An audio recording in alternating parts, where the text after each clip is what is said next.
Hello everyone সকলোকে স্বাগতম জনাইছো গীতালি কলিতা ভ্লগ চেনেলটিলে আশা কৰো আপোনালোক সকলো ভালে আছে আজি ভিডিওটো বহুত বেছি ৰিকুৱেষ্টেড ভিডিও হয় আৰু বহুত ইনফৰমেটিভ ভিডিও হয় তো আপোনালোকে স্কিপ নকৰাকে একেবাৰে হেকলৈকে চাই থাকিলে সম্পূৰ্ণ ডিটেইলছত সকলোখিনি গম পাব তো আজিৰ পৰা 12 দিন মান আগত মই এটা ভিডিও আপলোড কৰিছিলো অগ্নিনাভ শিৱ মন্দিৰৰ ওপৰত আৰু সেই ভিডিওটোত বহুতে কমেন্ট কৰি সুধি আছে বাবাৰ বিষয়ে জানিব বিচাৰে তাৰ পিছত অনলাইন হৰাইকে দিলে কি কৰিব লাগিব শিখাবাৰ নাম্বাৰ বিচাৰিছে আৰু বহুতে নিজৰ পাৰ্সোনেল প্ৰবলেমৰ কথাও কমেন্টৰ জৰিয়তে শেয়াৰ কৰিছে আৰু মোক পাৰ্সোনেলি হওক মেসেজ কৰিয়ে হওক বহুতে সুধি আছে ফোন মেসেজ কৰি পেলাই কিন্তু সকলোখিনি ডাইৰেক্ট আপোনাৰ মেসেজ বা কমেন্টত যোগেদি জনোৱাটো বহুত বেছি অসুবিধা হয় সেইকাৰণে মই ভাবিলো তাৰ ওপৰত এটা ভিডিও বনাই দিও যাৰ কাৰণে সকলোৰে লাভ হয় তো আজি সম্পূৰ্ণ এই টপিকৰ ওপৰত মানে ভিডিওটো হ'ব তো আপোনালোকে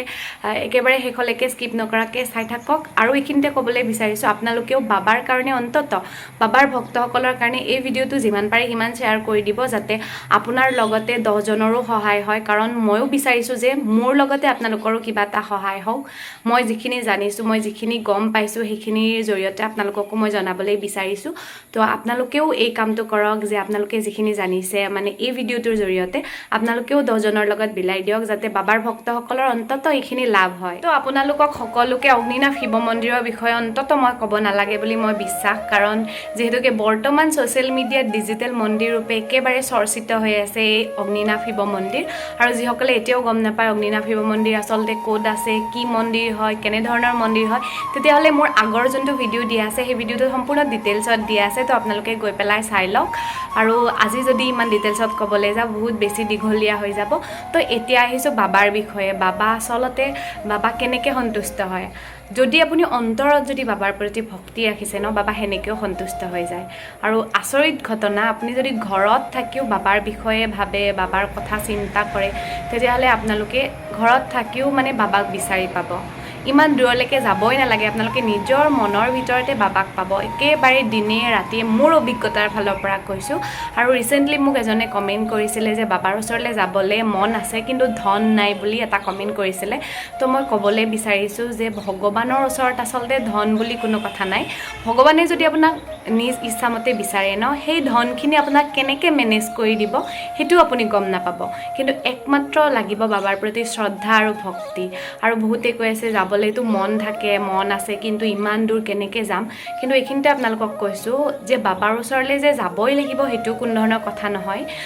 সকলোৱে নোৱাৰিবও পাৰে কাৰণ বহুত দূৰৰ পৰা জাৰ্নি কৰাটো কিছুমানৰ কাৰণে সম্ভৱপৰ নহয় কিন্তু এইখিনি মই কম যে আপোনালোকে ঘৰতে বাবাক শ্ৰদ্ধা কৰক ভক্তি কৰক বাবাক অন্তৰত ঠাই দিয়ক আৰু আপোনালোকৰ যিখিনি মন্দিৰ আছে নিজৰ ঘৰৰ যোনটো মন্দিৰ আছে সেই মন্দিৰ ভাগত ৰাতিপুৱাই হওক গধূলিয়ে হওক ডেইলি বাবাৰ নামত এগছি বন্তি জ্বলাওক আৰু হেনেকেও অগ্নিনাভ বাবা সন্তুষ্ট হৈ যায় আৰু বাবাৰ নামত কিন্তু আপোনালোকে চাকি গছ জ্বলাব লাগিব মনত বাবাক ঠাই দিব লাগিব আৰু মনত যদি আপোনালোকে বাবাক ঠাই দিব পাৰিছে বাবায়ো আপোনালোকক অন্তৰত ঠাই দিব আৰু যদি বাবাৰ ওচৰত সদায় বিচাৰি থাকে ন যে বাবা তোমাক দৰ্শন কৰিব মন আছে তোমাৰ ওচৰলৈ যাবলৈ মন আছে তেতিয়াও কিন্তু বাবায়ে যেনেকৈ নহওক আপোনাক কিন্তু তেওঁৰ ওচৰলৈ লৈ যাব হেতু মোৰ দৃঢ় বিশ্বাস কাৰণ মোৰ লগতো তেনেকুৱা হৈছিলে মই মনেৰে বিচাৰিছিলো যে বাবাৰ ওচৰলৈ মই যাম কিন্তু ভবাই নাছিলো কেনেকৈ বাবাৰ ওচৰলৈ গ'লো হেতুৱে মই আচৰিত ঘটনা আৰু শিখাবাই মোক কৈছে যে বাবাই নিজে ইচ্ছামতে মোক লৈ গৈছে বুলি আগৰ ভিডিওটোত মই সেইখিনি ক্লিপ দিছো আপোনালোকে চাব শিখাবাই কোৱা কথাখিনি সঁচা কথা আপোনালোকে যদি মনত ভাবে বাবাৰ বিষয়ে তেতিয়াহলে বাবাই যেনেকৈ নহওক আপোনালোকক লৈ যাবই ইয়াতে ধন হওক বা বেছি দূৰ হওক এইবোৰ একেবাৰে আহি নপৰে আপোনালোকক বাবাই নিব প্ৰথমতে আপোনালোকে বাবাক ঘৰতে প্ৰাৰ্থনা কৰক ঘৰতে তেওঁৰ নামত বন্তি এগছি জ্বলাওক তেওঁৰ নাম লওক অন্তৰত ডেইলি আৰু আপোনালোকৰ মনৰ কথা বাবাৰ লগত শ্বেয়াৰ কৰক আৰু বাবাই আপোনালোকক নিশ্চয় সহায় কৰিব তো এতিয়া আহিছো অনলাইন হৰাইৰ বিষয়ে বহুতে সুধি আছে অনলাইন হৰাই দিবলগীয়া হ'লে কি কৰিব লাগে তো ক'বলৈ বিচাৰিছো যদি আপোনালোকে অনলাইন হৰাই দিবলৈ বিচাৰি আছে তেতিয়াহ'লে আগতীয়াকৈ মন্দিৰৰ লগত যোগাযোগ কৰিব লাগিব শিখাবাৰ লগত কণ্টেক্ট হ'ব লাগিব যে অনলাইন হৰাই আপোনালোকে দিব বিচাৰিছে আপোনালোকৰ পৰা অনলাইন পেমেন্ট কৰি দিব লাগিব তেখেতলোকক আৰু তেখেতলোকে যাৰ নামত আপোনালোকে হৰাই ভাগ দিব হেতু হিচাপত বৰণ কৰি দিব তাত আৰু মানে কি আপোনালোকে অকল বলে যে এনেকুৱাও নহয় যে অনলাইন হৰাই ভাগ আপোনালোকে দি দিছে হৈ গ'ল আৰু ভগৱানৰ নামত শৰাইখন দি দিছোঁ, তেনেকুৱাও নহয়। যিদিনাখন আপোনালোকৰ অনলাইন শৰাইখন দিব ন, সিদিনাখন আপোনালোকেও 2টামান বজালৈকে একেবাৰে ব্ৰতত থাকিব লাগিব। পনীয়া আহাৰ গ্ৰহণ কৰিব পাৰিব, কিন্তু বেলেগ আহাৰ একেবাৰে গ্ৰহণ কৰিব নালাগে একচুৱেলি, কাৰণ তেতিয়াহে বাবা সন্তুষ্ট হৈ যায়। এনেকুৱা নহয় যে অনলাইন শৰাইখন দি দিছে আৰু সেনেকৈ সন্তুষ্ট হৈ যাব বাবা, যিহেতুকে আপোনাৰ নামত উচৰ্গা কৰিছে, তেনেকুৱা একেবাৰে নহয়। আপোনালোকে সিদিনাখন লাইভটো চাব লাগিব, যিহেতুকে বামুণে আপোনাৰ নামত বৰণ কৰিব। মোবাইলতে আপোনালোকে বাবাৰ ওচৰত মানে প্ৰাৰ্থনা জনাব লাগিব, তেতিয়াহে বাবা সন্তুষ্ট হৈ যায়। আৰু এতিয়া যিহেতুকে বহুতেই শিখাবাক ফোন কৰি থাকে অনলাইন শৰাইৰ কাৰণে, সেইকাৰণে শিখাবাই কি কৰিছে, আগতে মানে সকলোৰে নামতে তেওঁ চাকিও জ্বলাইছিলে, শৰাইও আগবঢ়াইছিলে, এতিয়াও দিয়ে বাৰু, শৰাই দিয়ে, চবৰে নামতে দিয়ে। আপোনালোকে যদি অনলাইন শৰাই দিব বিচাৰে শিখাবাই দি দিয়ে। তথাপি মানে কি কৰিছে এতিয়া, কোনো ধৰণৰ উদ্দেশ্য নহ'লেও মানে শিখাবাই ডেইলি এগছি বন্তি, আপোনালোকে যিসকলে লাইভ চাই তেখেতলোকে গমেই পায়, এগছি বন্তি সকলো ৰাইজৰ কাৰণে মানে বৰণ কৰে। তাত কোনো ধৰণৰ নাম মেনশ্যন হৈ নাথাকে যে আপোনাৰ নামত দিছে, মোৰ নামত দিছে, সেনেকুৱা একেবাৰে নহয়। সেইগছি বন্তি হৈছে ৰাজহুৱা বন্তি, আৰু এখন ৰাজহুৱা শৰাই দিয়ে। সেই শৰাই ভাগত মানে কি কাৰো নাম মেনশ্যন নাথাকে, আপোনাৰো নাথাকে, মোৰো নাথাকে। সেই শৰাই ভাগতো আপোনালোকে মানে সেৱা ল'ব পাৰে, সেই শৰাই ভাগতো আপোনালোকে মানে নিজৰ মনৰ কথা মানে শ্বেয়াৰ কৰিব পাৰে বাবাৰ ওচৰত। সেই চাকি গছতো আপোনালোকে বাবাৰ ওচৰত প্ৰাৰ্থনা জনাব পাৰে, কাৰণ সেই গছি বন্তি ৰাজহুৱাভাৱেই দিয়ে, আৰু সেইখন শৰাও শিখাবা আজিকালি ৰাজহুৱাভাৱেই দিয়া হৈছে। কাৰণ কি হয় আপোনালোকে ভাবকচোন, সেইটো একদম সঁচা কথা। কাৰণ আজিকালি যিহেতুকে বহুতৰ মুখতে চৰ্চিত হৈছে অগ্নিনাভ শিৱ মন্দিৰ, আৰু সেই হিচাপে ভক্তও বহুত হৈছে।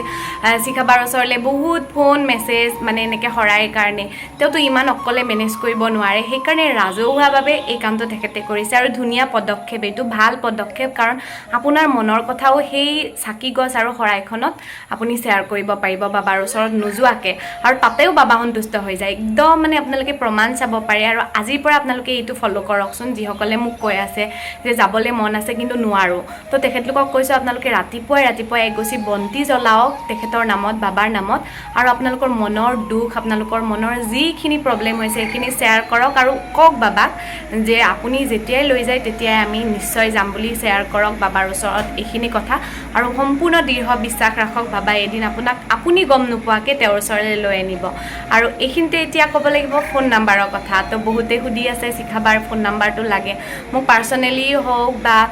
কমেণ্ট কৰি হওক, ফেচবুকত মেছেজ কৰি হওক, বহুতেই সুধি আছে যে বাৰ নাম্বাৰটো দিয়কচোন প্লিজ, আৰু মানে এনেকৈ নিজৰ প্ৰব্লেমটো শ্বেয়াৰ কৰিছে। মোৰ সঁচাকৈ বহুত বেছিয়ে দুখ লাগিছে অন্তৰত, এনেকুৱা লাগিছে মই যদি আপোনালোকক উপকাৰখিনি কৰিব পাৰোঁ, সেনেকুৱা মোৰ মানে অন্তৰত বহুত ফিল হৈছে। কমেণ্টটো পঢ়িলে মানে মনটো বেয়া লাগিছে আচলতে। ফোন নাম্বাৰ বিচাৰিছে, মই দিব পাৰিলে সঁচাকৈ বহুত বেছি ভাল লাগিল হয়। কিন্তু কি হ'ল, মই শিখাবাক সুধিছিলোঁ যে নাম্বাৰটো শ্বেয়াৰ কৰিব পাৰোঁ নেকি বুলি, কিন্তু তেখেতে মানে কৈছে যে তেনেকৈ নাম্বাৰটো শ্বেয়াৰ কৰি নিদিবা। কাৰণ কি হয়, নাম্বাৰটো শ্বেয়াৰ কৰি দিয়াৰ লগে লগে বহুতেই মানে ফোন মেছেজ কৰিবলৈ ধৰে, আৰু এতিয়া তেখেতৰ মানে কি হৈছে, ৰিচেণ্টলি মাতটো ভাঙি আছে কেইদিনমানৰ পৰা, সকলোৰে লগত কথা পাতিব নোৱাৰা হৈছে, বা বেছি কমেণ্ট হওক মেছেজ হওক তেখেতে ইমান চাব নোৱাৰে, আমাৰে তেনেকুৱা হৈ যায়। তো তেখেতৰ তাততো কিমান কমেণ্ট আহে আপোনালোকে নিজেই গম পায়। তো তেখেতে সকলোৰে কমেণ্টটো পঢ়িব নোৱাৰে, আৰু মেছেজ কৰিলেও মেছেজবোৰ ৰৈ যায়। আৰু তেখেতে মানে এইটো কথা কৈছে যে ফোন নাম্বাৰটো দি দিবা, কোনোবাই নিজৰ পাৰ্চনেল প্ৰব্লেমৰ কথা শ্বেয়াৰ কৰিব, কথাখিনি ক'ব, কিন্তু যদি মই মেছেজটো চাব নোৱাৰোঁ মোৰ অন্তৰত বহুত বেছি দুখ লাগিব, গতিকে ফোন নাম্বাৰটো তেনেকৈ দি নিদিবা। তো তেনেকৈ কোৱা কাৰণে আচলতে মই ফোন নাম্বাৰটো ৰাজহুৱাকৈ আপোনালোকৰ লগত শ্বেয়াৰ কৰিব নোৱাৰোঁ, কাৰণ কি হয়, মোৰো ভাল নালাগিব দিয়কচোন তেনেকৈ শ্বেয়াৰ কৰি দিয়াৰ পিছত, কাৰণ মোক মানা কৰিছে। কিন্তু কথাটো হ'ল কি, আপোনালোকক এটা কথা দিব পাৰোঁ, তেখেতলোকৰ এটা মানে ফোন নাম্বাৰ আছে, মন্দিৰ ভাগৰ ফোন নাম্বাৰ, যোনটো আগতে তেখেতলোকে অনলাইনতো শ্বেয়াৰ কৰিছিলে, কিন্তু এতিয়া বন্ধ কৰি দিলে বহুতৰ ফোন মেছেজ অহাৰ কাৰণে। কিন্তু মই শিখাবাৰ ওচৰত পাৰ্মিশ্যন ল'ব লাগিব, তেখেতক সুধি পিনে যদি মই সেই নাম্বাৰটো শ্বেয়াৰ কৰিব পাৰোঁ আপোনালোকৰ লগত, নিশ্চয় মই সেই নাম্বাৰটো শ্বেয়াৰ কৰিম। নেক্সট এটা ভিডিঅ' বনাই পেলাই সেই নাম্বাৰটো দি দিম, কাৰণ মোৰ তেতিয়া বেছি ভাল লাগিব আপোনালোকক যদি অকণমানো যদি মই উপকাৰ কৰিব পাৰোঁ, কাৰণ যিহেতুকে বাবাৰ ওচৰত সকলোৱে যাবলৈ বিচাৰিছে, আৰু মই নিজেই জানো যে বাবাৰ বহুত বেছিয়ে প্ৰমাণ আছে। তো আপোনালোকে অন্ততঃ দুখ নকৰিব, যিসকলে যাবলৈ পোৱা নাই, যিসকলেতো গৈছে, আৰু যিসকলে যাবলৈ পোৱা নাই দুখ নকৰিব, বাবাৰ ওচৰত সদায় প্ৰাৰ্থনা কৰক, বাবাই নিশ্চয় আপোনালোকৰ মনৰ কথা শুনি শুনিব আপোনালোকৰ যি প্ৰব্লেম আছে ঘৰত থাকি কেৱল বাবাক আৰাধনা কৰক বাবাই নিশ্চয় শুনিব তো আজিৰ ভিডিঅ'টোত মই আপোনালোকক লাইক কমেণ্টৰ কথা একেবাৰে নকওঁ আৰু আপোনালোকে লাইক কৰিলেও কৰিব নকৰিলেও নাই কিন্তু কৈছোঁ আপোনালোকে ভিডিঅ'টো যিমান পাৰে সিমান শ্বেয়াৰ কৰি দিয়ক অন্তত আপোনালোকৰ এটা শ্বেয়াৰৰ ফলত যাতে সকলো বাবাৰ ভক্তখিনিৰ লাভ হয় কথাখিনি বুজিব পাৰে তো আশা কৰিছোঁ আপোনালোকে আজিৰ ভিডিঅ'টোৰ পৰা বহুতখিনি উপকৃত হ'ল আৰু যিসকলে এতিয়ালৈকে মোৰ চেনেলটি ছাবস্ক্ৰাইব কৰা নাই ছাবস্ক্ৰাইব কৰি থৈ দিয়ক আৰু লগতে বেল আইকনটো অল কৰি থৈ দিব যাৰ ফলত মই নতুন ভিডিঅ' দিলে আপোনালোকে সকলোতকৈ আগতে চাবলৈ পাৰিব তো আজিলৈ ভিডিঅ'টো ইমানে আৰু নতুন ভিডিঅ'ত আপোনালোক সকলোকে লগ পাই আছোঁ